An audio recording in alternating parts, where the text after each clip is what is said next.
أثار إعلان جلالة الملك محمد السادس عن إلغاء شعيرة ذبح الأضاحي بمناسبة عيد الأضحى لهذا العام تفاعلا واسعا، ليس فقط داخل المغرب ولكن أيضا في الجزائر، حيث انقسمت الآراء بين مؤيد ومعارض لهذا القرار. على إثر القرار المغربي، شهدت مواقع التواصل الاجتماعي في الجزائر نقاشات مستفيضة، حيث أيد العديد من الجزائريين الخطوة، معتبرين إياها قرارا عقلانيا يأخذ بعين الاعتبار الأوضاع الاقتصادية الصعبة التي تمر بها المنطقة.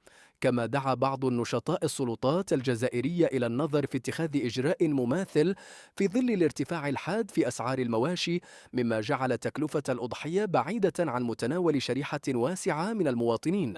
تشهد الجزائر منذ سنوات أزمات اقتصادية واجتماعية متزايدة، ما أدى إلى تراجع القدرة الشرائية للمواطنين، خاصة مع استمرار ارتفاع أسعار المواد الغذائية، ومنها أسعار الأضاحي التي أصبحت تمثل عبئا ثقيلا على العديد من العائلات. وأشار بعض الجزائريين إلى أن الأزمة الاقتصادية المستمرة تتطلب قرارات جريئة من الحكومة، من بينها إيجاد حلول مستدامة لتخفيف الضغط عن الأسر محدودة الدخل. في المقابل، عبرت فئة أخرى من الجزائريين عن رفضها لفكرة إلغاء شعيرة الأضحية، معتبرين أنها شعيرة دينية لا يمكن التراجع عنها، خصوصا أنها سنة مؤكدة مرتبطة بالاستطاعة، أي أنها ليست إلزامية على الجميع، وبالتالي لا حاجة لإلغائها.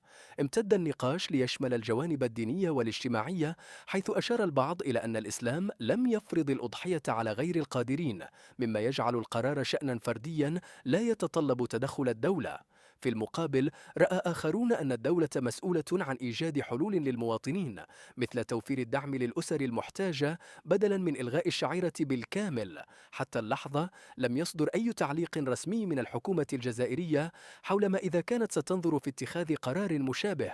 ومع ذلك، يظل الجدل مستمرا بين المواطنين وسط تساؤلات حول ما إذا كانت الأوضاع الاقتصادية المتردية قد تدفع الجزائر إلى اتخاذ إجراءات استثنائية فيما يتعلق بعيد الأضحى.